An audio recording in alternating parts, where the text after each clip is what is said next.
today's episode 10 of Sculpt N Create.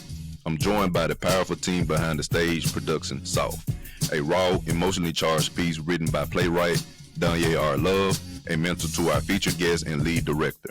The play dives deep into the layered realities of police brutality, racism, mental health, and drug abuse affecting Black and brown men, and is brought to life by a creative force with purpose. At the helm is director CeCe Suazo, recipient of the Advocate Magazine Legacy Award and the 2022 Women in American Theater honor from the Antoinette Perry Foundation. CeCe is no stranger to turning pain into purpose, having faced and overcome deep trauma herself. She now uses her art and activism, creating space for healing, visibility, and transformation through the stage. Joining her are assistant director Angel Miguel Lopez and a powerful cast of actors, RJ Cortana, Dionel Jones Jr., Ariel Ortega, and BJ Minor, each bringing their own voice and experience to the important story. We talk about what soft really means in today's world, the emotional and creative journey behind it, and what it takes to bring this kind of truth to the stage. Plus, CeCe gives us a peek at her next bold move, returning to the New York stage this fall in Super Fate, a new work by Aphrodite Armstrong, directed by Jamie Sapero from NBC Smash. Let's get into this powerful conversation, one that blends creativity, courage, and community.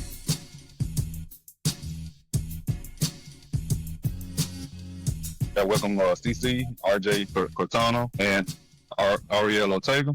Welcome to the show, y'all. Thank you for having me. Cool. And CeCe, can you tell a little bit about yourself, like where we can find you, like find all your work and that your links out? Well, I'm directing this immersive play titled Soft. So, go to Soft the Play on Instagram. It has information as far as cast, date, time of the showing. It just keeps you up to date on the production. I'm saying, like, tell everybody where we can find you. Like, they can see you, they can check your links out and everything. So on Instagram, I go by Garifuna Vixen, which is GARIVIXEN. You can find me there on Instagram and just see all my work that I've done as a director. All right. Tell everybody where they can find you, where your links at and everything. Yeah, so across the board, Riel.nyc. So that's literally Ariel. Just take the AR.nyc. RJ, let everybody know where they can find you at.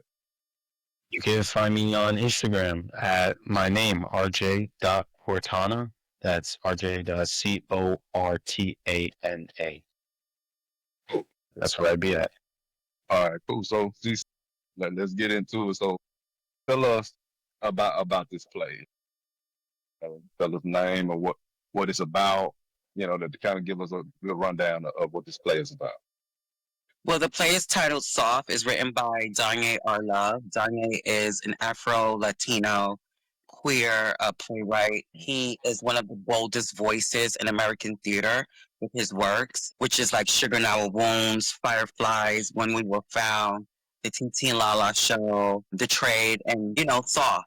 Soft is one of his latest works that was produced during towards the end of COVID in New York City, off Broadway at MCC Theater, directed by Whitney White. She is a queer woman of color director.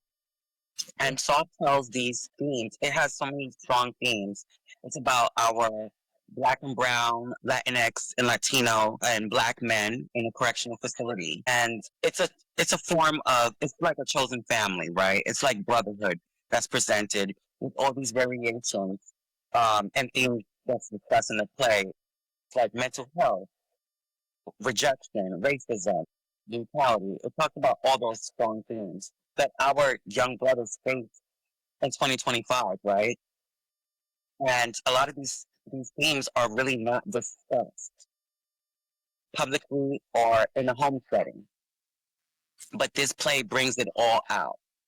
And so Ariel Ortega plays Coven in the show, and RJ Cortana plays Jamal in the show. And these dynamics of their characters are so interesting that it's very relatable. Okay. All right. And like, so Tell me, like, when you first got, like, what prepared you to pull forward to direct this and everything? Like, what direction y'all, like, wanted to go when making this thing?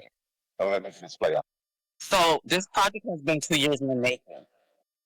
Donja R is my mentor, Okay. and I consider him my theater father, because he's all things theater, and I'm all things theater.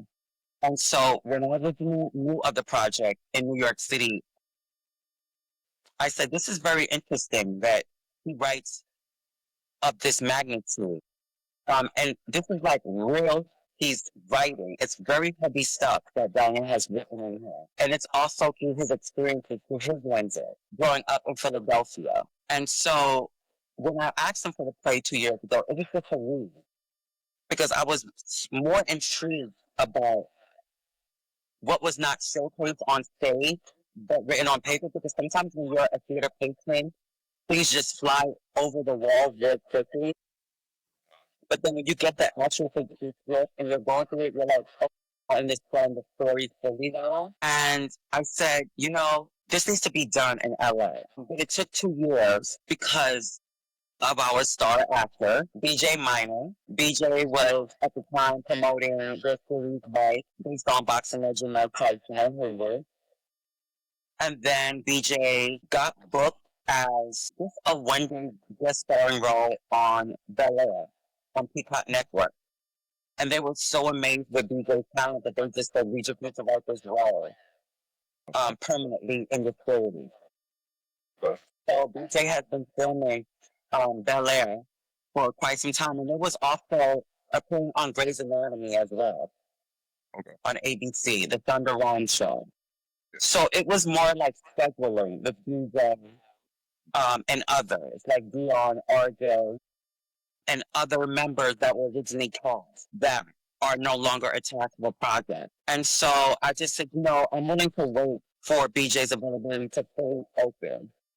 And BJ's ability to be open this year during the month of June. Yeah. Okay.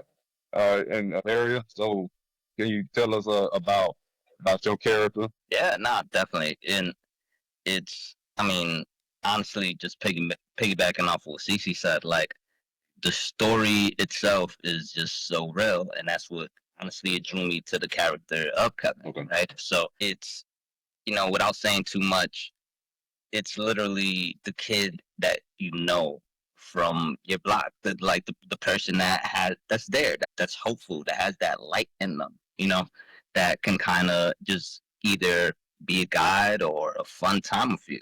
But when you're actually living through some really messed up situations, you see the true colors of everybody, So like, just being stuck in this wild world, like, yeah, it hits home. I like me, I was born and raised in the Bronx, so like I came across so many people and so many walks of life that, man, that just need to hear this story. Just need to know, like, hey, wait a minute, I can be here. I belong, And I definitely, man, I think that's something we need to hear about for police brutality and just being in, us being in the prison system as a whole and how they treat us versus, how they treat our other counterparts, and everything. So, how did you prepare for the role? Honestly, I had to just start digging into, like, man, who is this kid? What gives him that light? What do you like? If you on the block with your boys, sure, you might all be going through some messed up things, but like, again, there's that one kid that you light up when he ew, like, so that energy is just, that's what I try to like lock in. We're just like, yo, how can we, no pun intended, how can we all still be soft even though we all have to be hard all the time? Sorry.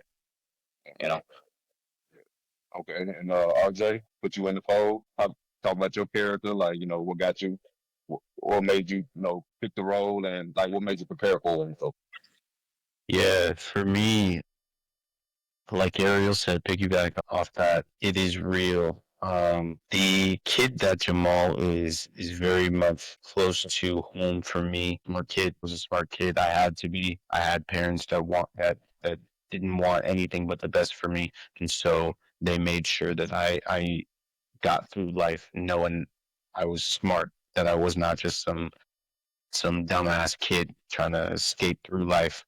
But at the same time, for Jamal, smarts isn't the only thing he has, and he's so gifted that he seems to not have any kind of outlet to share these gifts. And so he's had to focus it on the one thing that he knows will bring attention, that will bring fame, that will bring wealth. And that's wealth. That's, if I can get money, I can share that. People will respect me. People will love me. People will see me. And so that part of Jamal resonates with me so much. And for me, I guess the biggest work that I've had to do to get into this character is to get back into that mindset that I was in as a child of, like Ariel said, being hard, like not letting myself show emotion, not letting myself, be soft around others, because I thought that meant I was weak. So getting back into that mindset, and also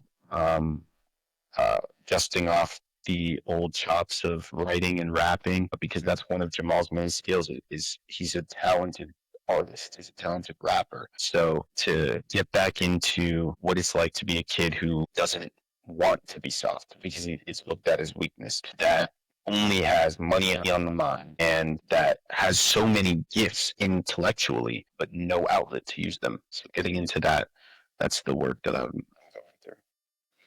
So it seems like with all the characters, they got their own version of how they dealing with being soft or, quote unquote. Gotcha. And CeCe, like, what would you say, like, other than getting BJ on the schedule so y'all can do the play and so forth, what would you say has been like the hardest thing in getting this and getting this play together and so forth, and making it come to life? I think it was the casting process, choosing the right actor. I was not looking for actors that had extensive training, had a big, long resume. I wanted actors that when you see them, you're like, they have the it factor. They can story tell, right? And sometimes as actors, they're trained to be storytellers, but then you have people that have that God-given talent that they can story tell without any formal training. Yeah, it's a guy that I know that went to Atlanta, and he didn't necessarily train and stuff like that as well. And now, do you think that's very important that a person need to be trained versus trained actor and so forth, or you just really let that raw talent that you might? I think with the casting process, I didn't want everyone to look the same, right? Because a lot of our Black and brown brothers, they don't look the same. Right. In the New York cast, when I looked at the actors, they all looked the same. I wanted brothers that had dreads. I wanted brothers that had bald heads. I wanted brothers that had tattoos. Because when you go into these prison systems, no one looks the same. Everyone has their own different characteristic, difficultness of dynamics and beauty, right? And that's what I wanted with Sculpt. Okay, yeah, definitely, man. That plays a role, because we all often look at it as like a monolith, like we just one way, and that we vicious, we don't want one, we always criminals and stuff like that, and we all displaying showing us in a different light. Definitely, I see like what that the play can be about. Can you like speak to like what people expect from when they see the play? I know it should be like what emotions should they feel, or can they feel, or what things that should they be expecting? The audience is like, they're in for a treat. You're gonna see these young men in their face, right? You're going to smell, touch, taste, and feel those prison walls, and that's what I'm most excited about. And you're gonna also see the musical element. You're gonna see them create beats out of just things that are not really resourceful or available to them in a prison system, right? It's not like they're gonna have a beat maker and someone make a beat. They have to use whatever they can use to make these beats, right? And that is a treat that the audience should be expecting. Is the musical elements that's going to be incorporated into this, and it's going to be an immersive experience. When I say immersive, is that the audience are going to be up on those actors in very, very close proximity. It's not going to be like your standard theatrical presentation where the audience is probably like 3 feet away from the actors. No, the audience are going to be on top of these actors. They're going to be inside all that action. So. I wish I was in California right now, so I'd go see the rest of it. Me too. Yeah. So, but okay, cool. Like, now, they kind of take me back when you said they playing with whatever they got, and making something out of nothing. I used to be pencil tapping and everything, making beats with my beatbox and stuff like that. So definitely, man, I understand that fully. And I hear Ariel, you're a musician as well. Yeah, definitely. And that's like, again, that's why this struck home so much, right? Because I mean, even from just having completely nothing, just having a dream and a hope, and again, that's back in the days, that's the grinding beat, that's the lunch tables, that's we in the locker, we like, who better? Not, you can't see me, all of that. Yeah. And it's, to me, we move forward and we're seeing that same type of energy, that same softness, that same like vibrant energy in all of us. Like, that is how we maintain. You feel me? So like, to me, music has always been a part of my life, will always be a part of my life. And while I'm on the play, just helping Kevin find his voice, I'm also out in the world making some amazing fire. Oh God. I got you. And what type of music do you play? I mean, or make? So, I mean, honestly, hip hop, right? I rap. I started out, again, Bronx kid, but I'm also Dominican. So, like, yeah, ya tú sabes, there's some dembow in there, there's some reggaeton in there, there's all of that in there. So, I'm working on some really beautiful projects that I think will help and heal a lot of people. And again, to me, stories need to be told, man. And this is part of it. This is the journey that we're on. So, like, this is, again, all of us should be able to create and be free and be soft. Like, so that's where everything is at. I got you. And I heard that you got the music license in the play as well. That's cool, man. So is it like all hip hop, or is it like a different, you said reggaeton, is it different, like, nah, this one, there?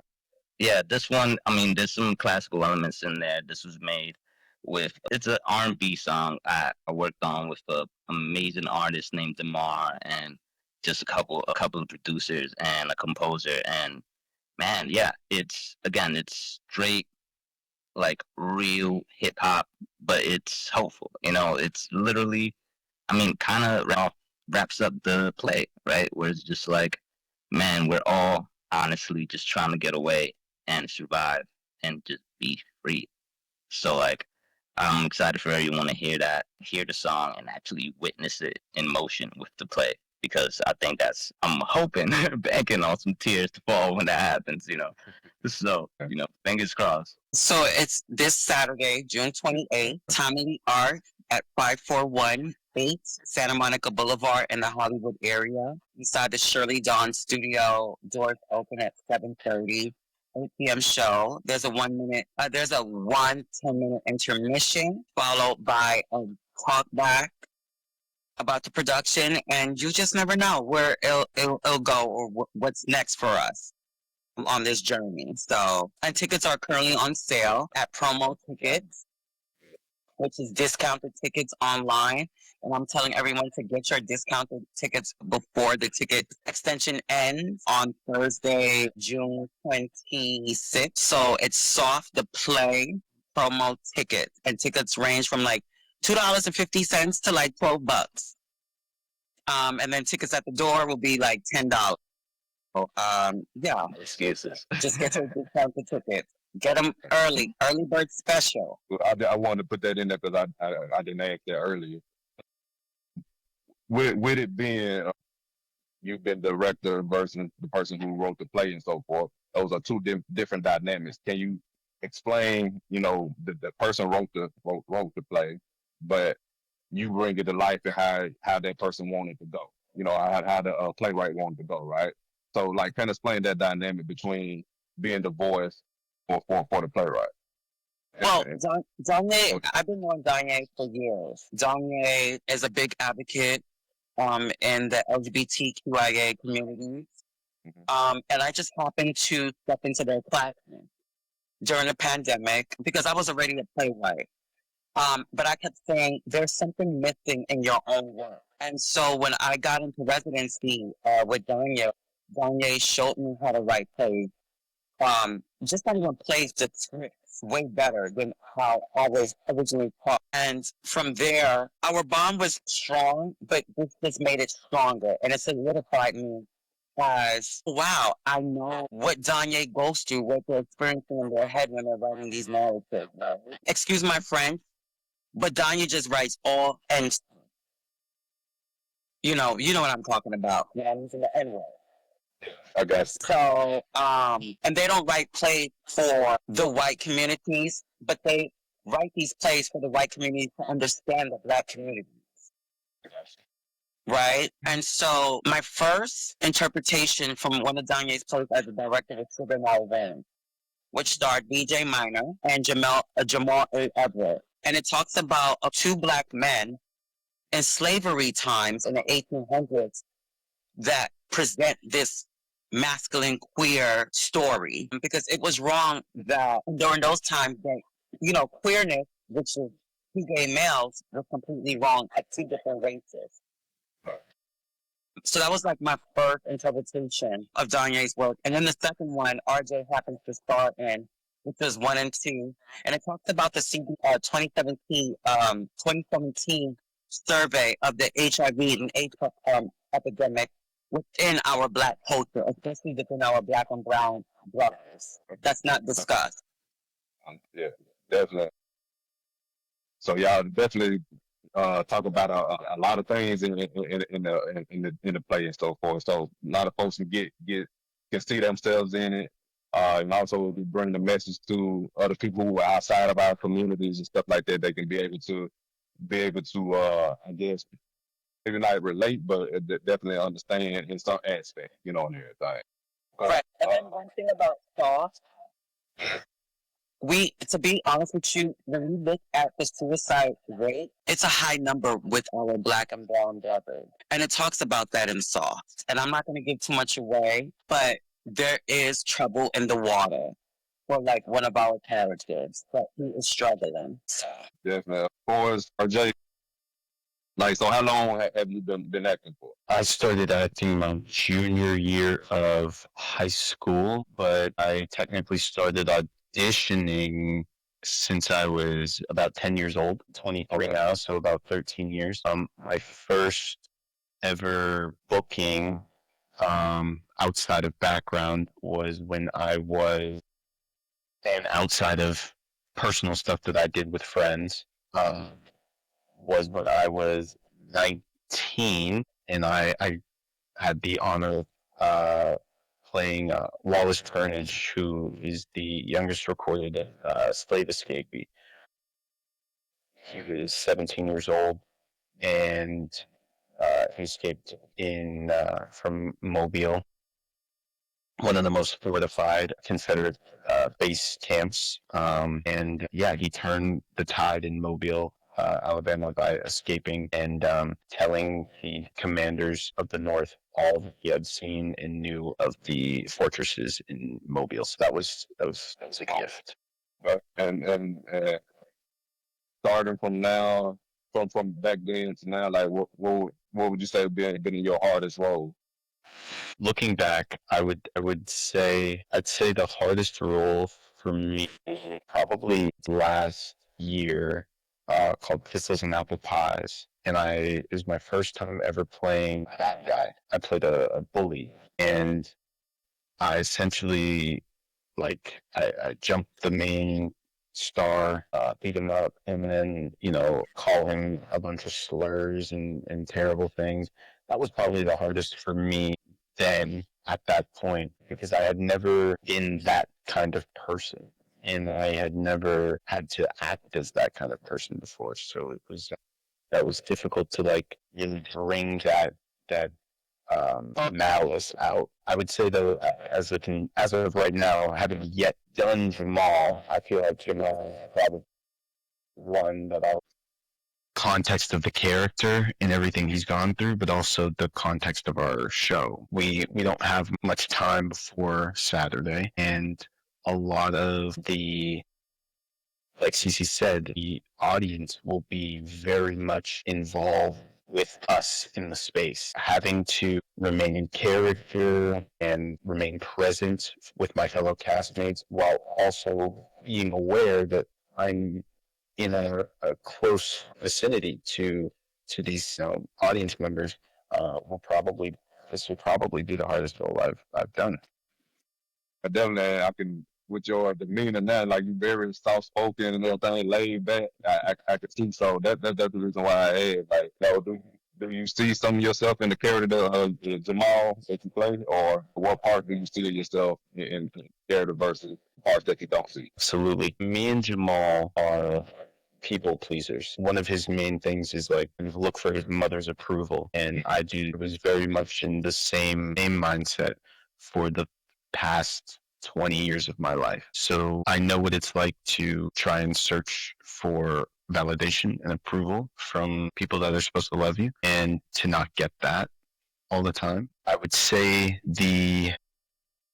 I used to, like I said before, act very hard, as though I had no emotions, as though I didn't give a shit about other people, as though, because that's what people around me did, and they were quote unquote the cool kids. So I thought, this is what I have to do to be a cool kid. This is what I have to act like. So I can understand his frustration of not wanting to feel soft. I think we all can as Black and brown men at some point in our life. We're always told, you're a man, don't cry, suck it up, figure it out. And so that's where these boys are at, and I resonate with that, especially with Jamal. Gotcha. And do you feel like that helped you prepare more for it? With having that relatability to that? Yeah. The first read through I did when I got through the whole script gave me much more clarity as to who Jamal is, and then very much opened up my heart to him. I think for actors, the first hurdle is getting to know and love the character that you're playing, no matter how evil, bad, troubled, hurt, broken. Doesn't matter. You need to find some way to love that character, and then don't fucking bail on them. Don't give up on living their truest character, their truest purpose. So yeah, it helps when there's some deep-rooted connection you can make to your character, because it brings part of you to that character. But yeah, it definitely helps. Okay. I think that's a good word for people who aspiring actors and stuff like that need to hear as well. Now, Eric, kind of same questions like, do you see yourself in your character? What prepare you for the role? Yeah, man. With the role of Kevin, it's, man, again, Mirror and RJ, like, you have to fall in love with the character itself, right? And who is this person? Or, and even if that's challenging, right? Like, even if you don't really like the character, you're like, I hate this, I don't. But it's more about, this is a person, right? This is a walk of life. And if you can actually embody that, and then you help so many people, because other people, you might hate it, but that doesn't mean that the person next to you doesn't know a cousin like that, or brother, or seeing themselves, right? So like, it's important for us to just, again, like RJ says, stay true to the character, right? And man, and it's funny though, because to me, I feel like it's kind of the opposite, right? Before, like my last role, like I'm still brand new to everything right now. I'm still a baby in all of this. So I'm like, I'm trying to go over everything. I'm learning, I'm hyped, bright-eyed, bushy tail, all that. Like, but when it came down, my last role was out in Philly, actually, right? And it's basically a movie just about, again, kids and the bike culture out there. And, the movie's called Swerve. It's on Roku right now, on Folsom TV. But, like, man, again, it's just telling that story. And in that, like, of these kids that literally are getting harassed by the cops. They're getting, like, they don't have that father figure trying to find, again, their chosen family and survive in this world, right? So to me, and I feel like it's my mantra now, like real stories need to be told, and that kind of what led me here, and it's a connection. But like, it's funny, RJ, when you mentioned that, because my last role was a bully, right? And that one was so much easier for me than this one, right? And I think it's more because, to your point, we're raised to be hard, right? So to me, in that role, like I play on One Wheel God on there, and again, this is bully. I've been doing some crazy stuff in there, but like it, I've seen it. I've been around that. So like to me, it's easy for me to find that and be like, okay, cool. This is what would happen, right? Versus here, now it's more about being vulnerable and actually letting people see something that most people feel or most people are scared to actually portray or depict, or damn, would they look at me like this? So, like all of that. So that, to me, that's where this role was a little bit more tricky for me. But the reason why it's so tricky remains the reason why I needed to do it, because that's it. Everything that I felt, that's what other people are feeling. Let's depict it. Let's show it. Let's tell the story. And then, you did mention, like, towards your music that you got in the play, one of them you hoping to be a tearjerker. Would you say that your music is, in a sense, where it tells those stories that you convey in your roles and so forth as well? Do you kind of put, in a sense, like when we make music and so forth, do you kind of like make sure people feel it in that same way they will feel it when you play in a certain role? Definitely, right? Like I think honestly, just as creatives, right? Like shit. I mean, even you, right? Even in every podcast, you're putting yourself in there. You're giving them bits and pieces of you, even if it's like, today is a soft play, tomorrow might be like some crazy video game or whatever it might be, completely different, but that's still going to be a part of you in that, right? You might change it up a little bit, you might, whatever it is, but there's always going to be that silver lining of being true to yourself. So to me, that's it. Like, even if I have to, this is not who I am in the specific role, it still aligns with me because I'm telling a story that's going to help people, and that's the goal, right? Aspire to inspire and make sure that the next generation around can do it better. So like that's what we aim for.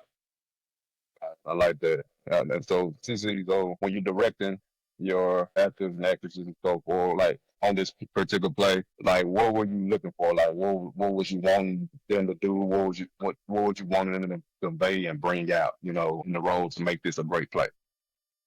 I want them to be themselves, right? Because when you're yourself and when you dig in from your personal experiences, then you can bring it out, and the audience can have that experience with you, and they can feel it. And they can also, and if you're also bringing out trauma, they can also feel that trauma, right? I always tell my actors, you have one time, and you have one time to either make them like you, hate you, or resonate with you, right? Because of course this is live theater and there is no takes as it is in film and TV. You can have 50 billion takes, right? And get that scene perfect, but you only have one time. And you also have to trust each and every fellow actor that's on that stage with you and the choices that they're going to make, right? Because that is part of, once again, live theater. So I always tell these to my actors, right? Choose the decisions wisely that you're making on that stage. And if you drop the ball, it's for your scene partner or your cast members to pick that ball up for you, right? So you can just take that quick breather and then snap back into your character. And that's the joy of live theater.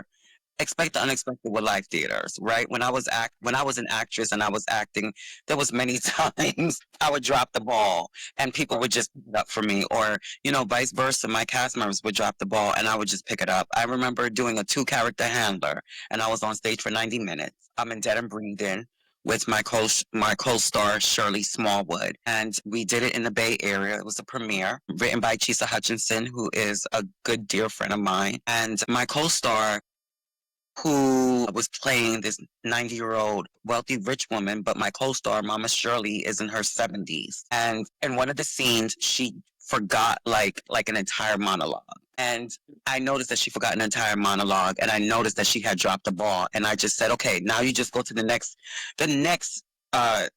sentence dialogue of yours that could bring her right on back. And it brought her right on back, right into the scene. And I don't think the audience even acknowledged that, she skipped through whole 2 pages of a monologue. And so it was, you just have to be able to be in the moment and be present. Not be present physically, but you have to be present artistically and creatively, right? In the moment when you're on that stage. So, and I always have to.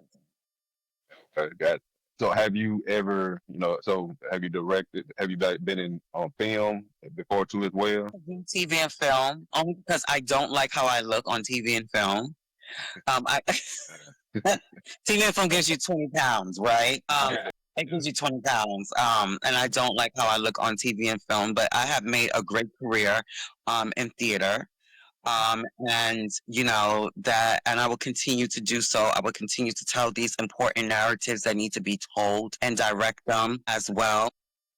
And yeah. So have you, okay, then other than the acting, have you directed on film and TV then? No, I haven't, but I've written. I've written for TV, not film, but I've written pilots for like online networks. I just written a Lifetime movie, so it's getting in the hands of the appropriate people.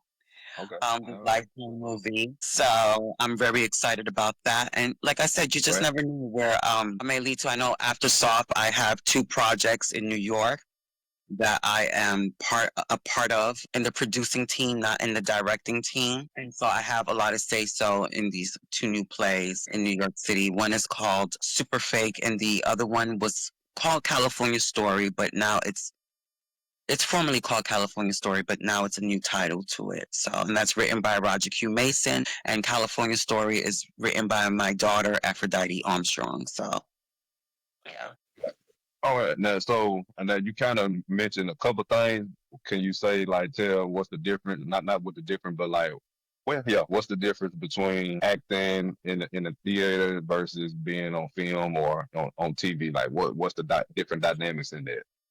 It's a big dynamic and different methods of acting when it comes to TV and film. TV and film, you have 1,001 takes, right? And the camera's like boom in your face, right? So you have to show those expressions. You have to be, regardless of if it's TV and film or stage, you have to be able to be a great storyteller for that story.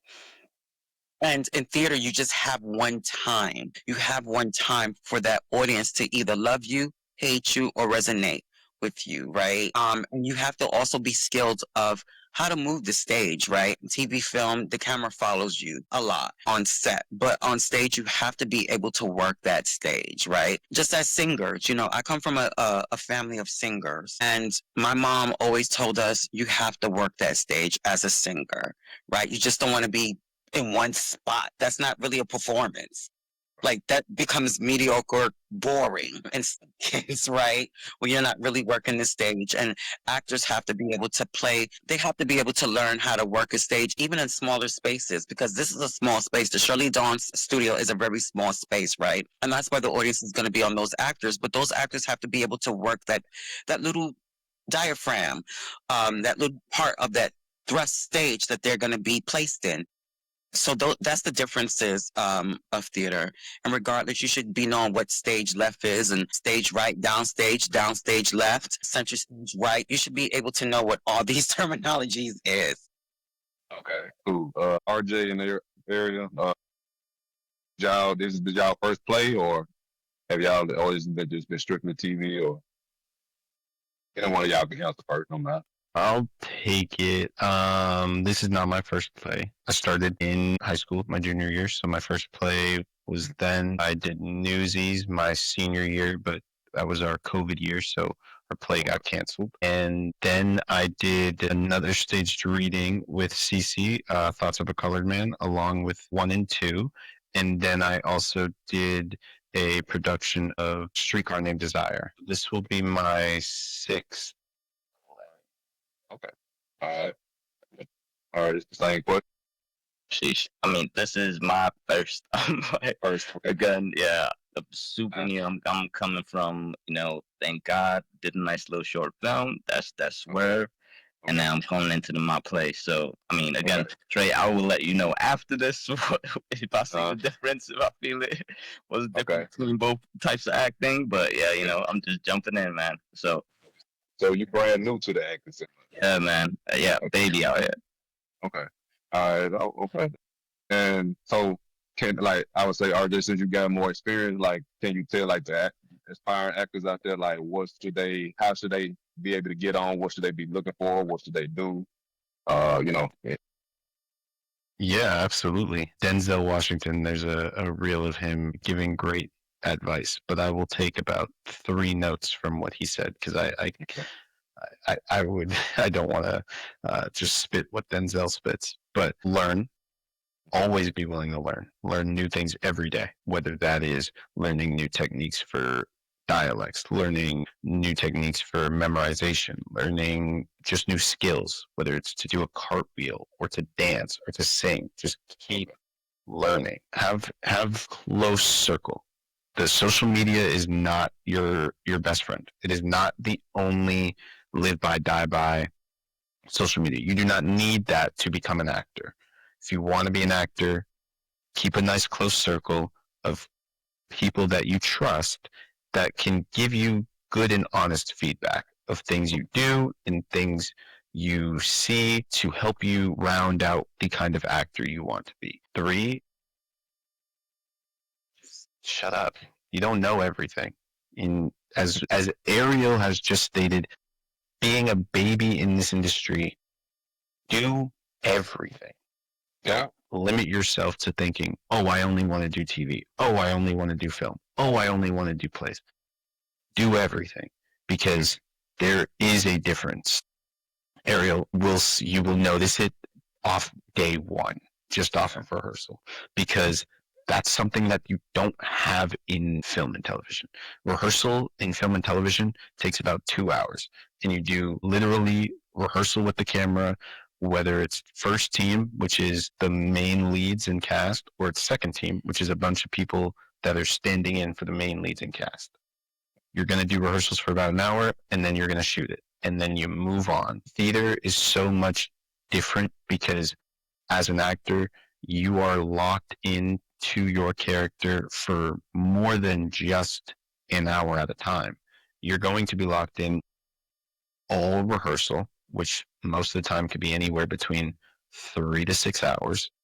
And then you're going to be locked in for the entire show and or weekend of the show, depending on what your run is. So do everything. I mean, film and television actors will tell you guys all the time, theater actors and actresses are a different breed because they are committed to becoming the character, not just acting as the character. I would say the other thing that I wish I knew as a young aspiring actor was take photos, whether it's you or your friends, take photos of yourself in the roles you see yourself playing. So if you want to play a police officer or you want to play a doctor, get you some scrubs, get you a uniform off Amazon or Party City, and just take photos in that. Because if you ever have an audition or a submission for something like that, they're going to want to see you in that. They're not going to want to see you in regular clothes. So that would be my advice for upcoming actors. And since you being new to it, what put you into acting role? Is it calling your lap? So hey, you wanna acting, or what made you want to start acting coming from the musician world? I mean, with me, first, RJ, great advice. Took mental notes. I'm writing it all down right after this. I'm following it line by line. That was amazing. But yeah, man, with me, it started out honestly as a little kid, even creating music, right? It's just yo, I'm telling my stories, but I'm also telling the stories of other people around me. And then cut to start shooting little music videos. Now I'm trying to, tell a story within the music video. And now I'm literally young, crazy, creative kid walking around, seeing people, and I'm looking at them. I'm like, yo, I wonder how it is to be in their shoes. You know, going through life, man, I've seen again people go from the highest of highs to the lowest of lows, like right in front of me. Life's changed, you know, like the kid that you thought had it now is gone, gone, gone. So that right there, again, is always that silver lining, man. Like, is your story and connecting to others. So that just, hey, all right, if I can write a song, what if, damn, this is a cool little script. Maybe I could do that, Okay. And I guess, again, still a baby, but to RJ's point is, yo, I always got to keep learning, and you got to always have that curiosity, right? Because if I wasn't curious about this, I probably wouldn't be where I am right now, So like, it's literally about just, man, again, trying to relate, trying to connect, and trying to show people that you can do it too, Definitely.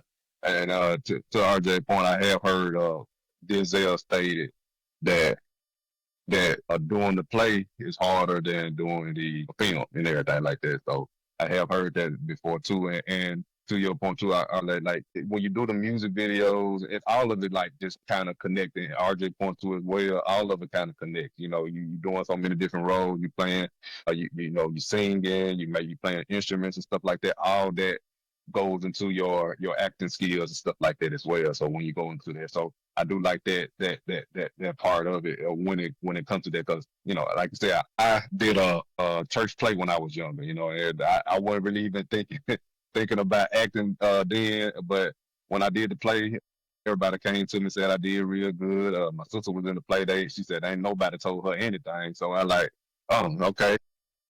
So I'm like, it must be something to this. So that kind of gave me the acting bug. I haven't started anything, by the way, but I always had that in the back of my mind that want to do and everything. It's gonna come full circle, and that's the reason why I'm doing this show here and everything as well. But definitely, man, I like to hear those stories and so forth. CeCe, so now the play is coming to a head and everything. Is it any nerves you have, coming into it, or No, process? no.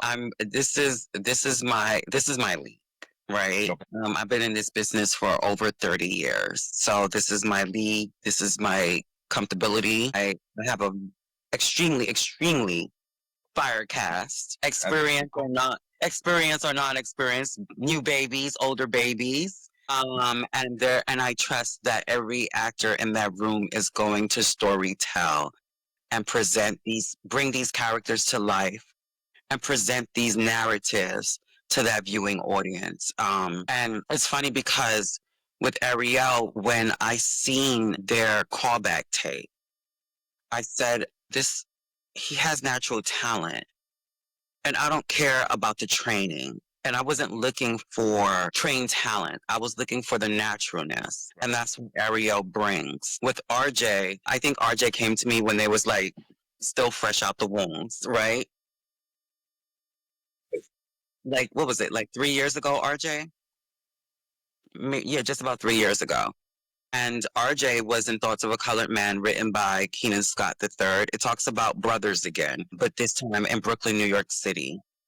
And RJ played the role of depression. And RJ didn't have any lines, but the way RJ was storytelling, coming across through that stage through movement and facial expressions, told the whole entire story, told RJ's character, told RJ's narrative. And I said, well, that's an actor. And then when I had RJ in 1 and 2, I said, okay. But then I think it was during the time when RJ did a Super Fake at Company of Angels here in East LA, my daughter's play. And I was so blown away at the growth that RJ presented on that stage of December of last year. And I just kept saying, wait a minute, this ain't the RJ I've worked with. And I seen this tremendous growth as an actor that I said, okay, well, RJ, just just be prepared for soft. You've had this script for 2 years, RJ, because RJ was, was one of the original actors that was cast along with Dion L. Jones Jr. And BJ Minor. And those are my three that I always go to. And I always tell RJ, as long as I'm working, as long as I have a job, you're going to always be working. And so to have seen RJ's growth in Super Fake it was relieving as a director. And then saying, okay, I can trust RJ with Jamal. And I think I'd be putting a fire up underneath RJ 24/7. And I only do that because I want to see them all win, and I want to see RJ win.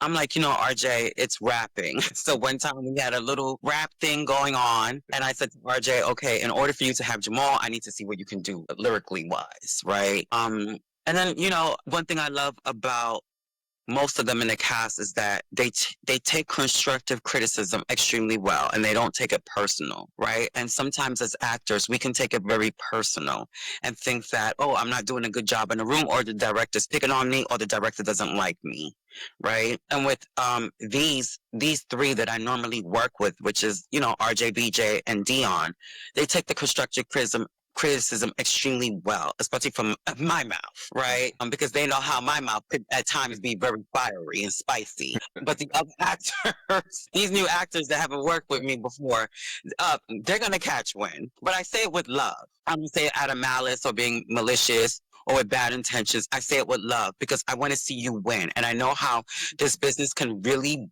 be very stern and very hard to our Black and brown brothers. And I can tell, you stern, you don't take no shit and everything like that or whatever, Oh, my coaches when I was acting, down to my professors, they didn't play with me. I was very fortunate to be born into this industry. I was very fortunate to be a part of this industry as a child, right? And I learned rejection at a very early age. And I remember my mom telling me, hey, soak it up. There's going to be many auditions. Soak it up. And coming out of the Broadway community in New York City, you have to be a triple threat. You have to be able to act. You have to be able to dance. You have to be able to sing. So as a child, I did all that. I took all the classes. I would give up my weekends and not play with my friends, but I was in classes. I was either at the Broadway Dance Center or I was at the Beacon School training and honing my craft, right? Because when I said when that one audition comes, you're going to outbeat every child in that room. And I remember sometimes when I would go into auditions as a kid, kids would see me and they would be like, okay, mom and dad, I'm ready to leave. And they haven't even auditioned. They were just so ready to leave because they was like, this one is right here. This one could really sing. This one could really dance. And this one could really act, right? And so of course, I was constantly booking and booking and booking and booking, right, as a child. And then, I pushed back because I said, you still need to train because you're now transitioning out of a child actor into more an adult actor, right? And so you have to be acceptable and adaptable to those transitions. And so once I became acceptable and adaptable to those transitions, then I was booking as an adult. But what I also hated was being a director's muse. I hated memorization. I hated tech weeks. Tech weeks can be like 12 hours. You're in the theater for 12 hours, just teching the show. I hated being teching is, so basically you leave the rehearsal room and you go into the physical theater. And the teching process is trying on a wig or costume, knowing where to stand. You're off book. You don't have scripts in your hand, right? And they're incorporating the lights, the sound, the scenic elements, the costumes. If there's choreography, you have to know where to be placed on that stage when there's choreography. And if you're a swing, then you're like swinging 5 other roles that you have to memorize, right? And I hated all that. I was just like, oh my God, I'm missing prom. I can't go to the BET Awards. I can't do none of this because I'm tech week, right? But it all reaps its rewards at the end, right? When you go from the rehearsal room into the theater and you're teching for 2 or 3 weeks your show, or maybe a month, right? Or shorter than that. And then you're going into performances, right? And then the director says, maybe we got to change some things and perform during the performances. That's not just working, right? So when the director is still changing stuff, that's during previews. And once the performances start running, that means that the show is frozen. So the show is frozen. There's no changes. And I remember in Dead and Breathing, when I got that part of Veronica Fern, it's funny because I was leaving Los Angeles to go to New York to film the Ava DuVernay limited series When They See Us. And my agent says, just when I land in New York, hey, you got that booking in San Francisco for the play. And I said, okay, well, when do I leave if I was to accept? And my agent said, well, you would leave in the next 72 hours. And I said, well, I'm leaving. And my agent thought that I was crazy because I did not want to do the limited series of When They See Us. And I said, oh, I can always return back to TV and film. He just said no. And this is this is my true admission. I said no because I didn't like how I look on TV and film. So, and my agent said, and if my agent Ty watches this, Ty, that's the real truth. So I went to go do the play, and my birthday was coming, and I was like, oh, well, you got things planned for your birthday. But we were teching on my birthday. And I just said to myself, yuck, I'm teching. This is going to be like 12 hours, 10 to 12 hours in this theater. I'm going to go to sleep. I had a blanket, a pillow. We had an Actors Equity cot backstage. But then I got to reap the rewards, right? And when I say reap the rewards, I never saw myself on billboards. I never saw my face and my name on marquees. If my name is on a marquee, it's this small. It's very tiny. Yeah. But to have my name big on marquees, highlighted, and to see my face, that was a reward of a lifetime as an actress. And I just said, my God. I arrived, right? And then just getting nominated and receiving awards, right? And then in 22, I received the biggest recognition from the Antoinette Perry's, the Tony Awards, as one of the amazing women in American theater, right? So, like, I worked so hard in this business, but I also know that I have a duty to represent my community as well, my Black and brown folks, and telling our narrative. Definitely. And I think we need that a lot more. We got stuff going out there, but it definitely need to be a lot more, and everything. I know some people get, kind of tired of Tyler Perry. They say he kind of put us in a negative.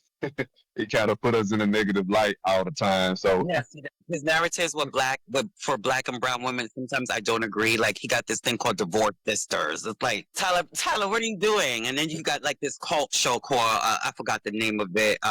Where it's like a cult. I mean, he writes from, I'm sure, like, his experiences or probably extended narratives. Yeah. But truthfully, Tyler Perry really didn't put us on the map. You have people like Kenny Leon that put us on the map. He's a very well known Broadway director. You have folks like LaChance that put us on the map, right? Lias White, Hilton Battle, that put us on the map. He's no longer here. Ken Page, who was an original Wiz, that put us on the map. Eartha Robinson, who is a colleague of mine, who was an original Wiz, so those are the people that really, really put us on the map in American theater and on TV and film. So. Gotcha. Okay. Is y'all recording this as well, the play? No, we're not, only because I want people to come and experience it. But I'm aiming, we're crossing fingers of a full production with a major theatrical institution, so where we can rehire our actors, give them a salary to where they can live off of, and pay some bills, and have that freedom, that financial freedom, right? And to also be members of Actors Equity, which is an union that represents professional actors in theater. Okay, so that's different from the film, like the film union, or the actors union. Yeah, SAG-AFTRA. Yeah, it's different than SAG-AFTRA. Yeah, okay. I belong to both unions. They're really great at protecting their members, but sometimes I'm just like, oh, let me fight with them today. Let me send them an email. But Actors Equity is a great union to represent people in American theater, and I want more of our people of color in that union. So. Most definitely. So why did you say you've been acting for so long? Why did you decide to retire from that and then just started directing? Because they're not really writing great roles for women my age. They're really not. They just really not. And if they're like reviving a classic like Night of the Iguana or Streetcar Named Desire, and they're just like tweaking and having like an older black actress, you know, and it's like, I really don't want to do that. I mean, I've been approached to do a lot of Broadway stuff, and I'm just like, no. I'm about new works, right? I feel like a lot of these old works, they're just being revived. So I'll have an opportunity if there's like another revival in the next 5 to 10 years to be part of it, right? New works really don't get a revival. When it happens, it just simply happens, these new works. And something as soft, is this a revival? No, it's a premiere for Los Angeles. And in no way, form, fashion, am I recreating Miss White's work. We're two different style directors. I highly respect Whitney White because she's doing such amazing things by showing visibility for our people and also the queer community as well in New York City. She is currently on Broadway in the last 5 years with Tony Award winner Adrienne Warren and Nick Jonas from the Jonas Brothers. And Whitney's going to be directing Saturday Church soon after at New York Theater Workshop. So what she's doing is simply amazing. And what I'm doing here in LA is, you know, really putting our narratives to the forefront. Because that's what's wrong with LA theater, that our narratives are really not seen on these stages. It's just classic revival after revival. I'm tired of seeing Tennessee Williams. I'm tired of seeing Anton Chekhov. I'm tired of seeing all those old playwrights, even Shakespeare. I'm tired of like seeing something Shakespeare. We need bold voices like Donja, and Donja is a very bold voice in American theater. He's very loud. He comes packing, punching straight off the gate. So I haven't like watched a whole lot of plays, I guess, the singing element, but I do get what you're saying though. It do be a lot of rehashing of old stuff that already been had, or whether they put a like Hamilton, like they do put a hip hop version to that and all that stuff like that. So I understand with that. Yeah. Right. They can't make anything. Revival. It's like I'm like, the show just premiered 5 years ago, and there's a revival literally 4 years later, 4 to 5 years later. I was just like so blown away when these people do that, and I'm like, God damn! Like, bring in some new work, bring in these new voices. You have Chris Eli Black.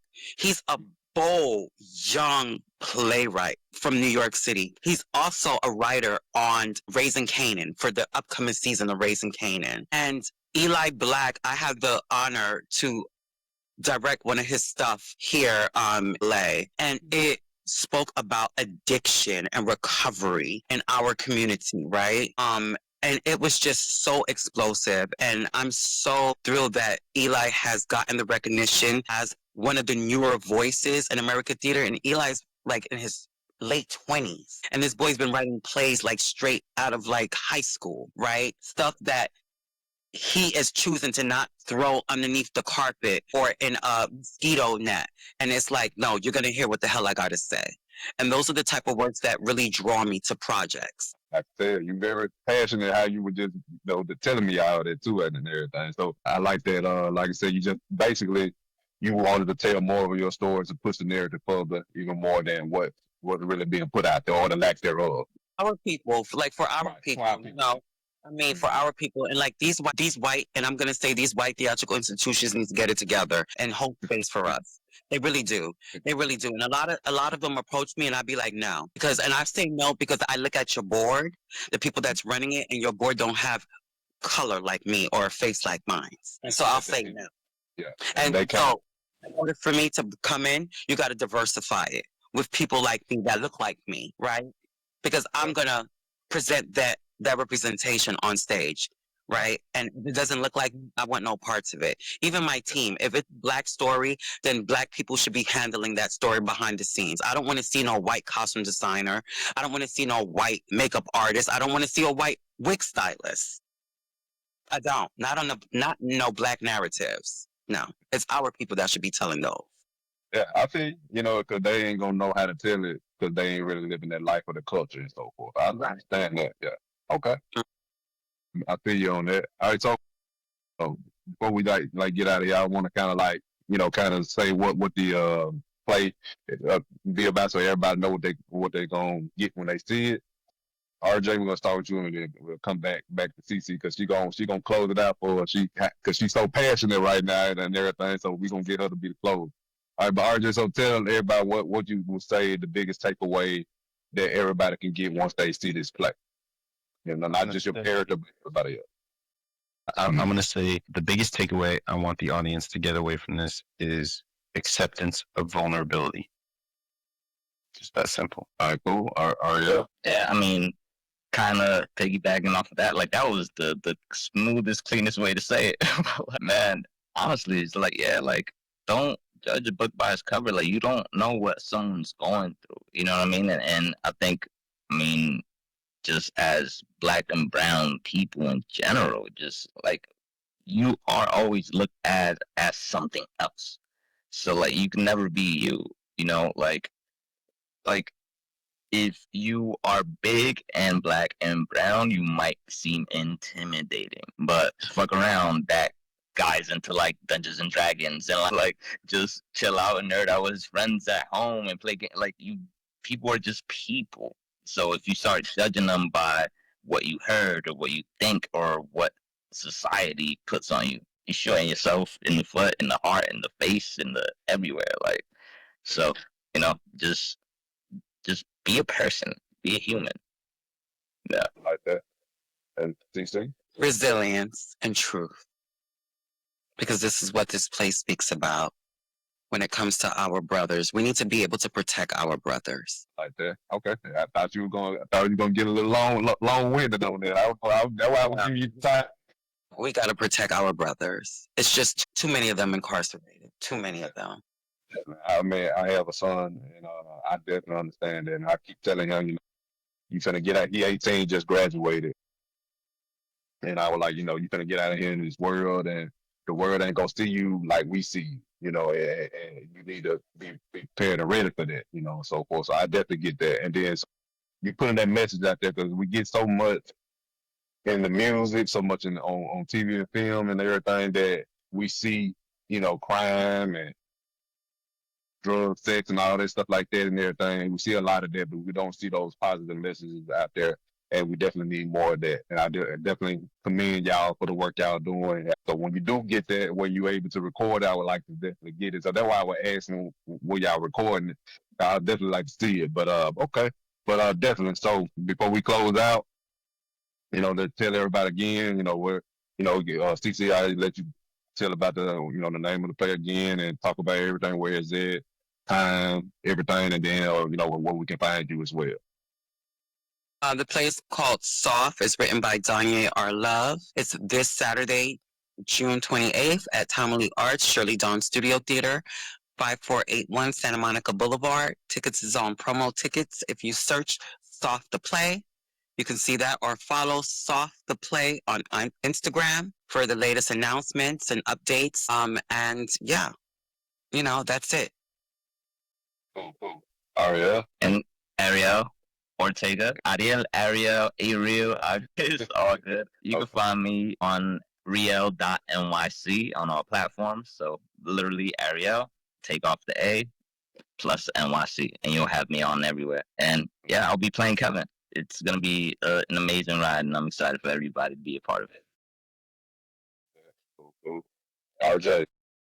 Yeah, come and watch this play, man. If you're in LA, please, this will be one of the greatest experiences I think that I will ever have the chance of being a part of. You can find me at rj.cortana on Instagram. All my socials linked in there as well. I'll have a feature film that I starred in coming out later this summer. We've got productions I'm putting together later this summer. And yeah, just stay tuned because this is just the beginning of something real good.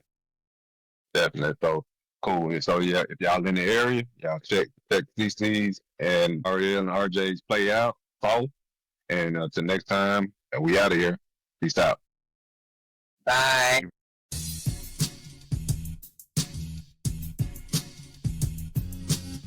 Thank you for tuning in to this episode. If you enjoyed it, be sure to follow us on social media and subscribe to the show wherever you listen to podcasts so you never miss an episode. If you're looking for fitness coaching to help you reach your goals, Want to join our animated network for fitness guidance, collaborations, networking, and community, or are interested in being a guest on the show? Check out the links in the description. Stay creative, stay fit, and we'll holler at you next time.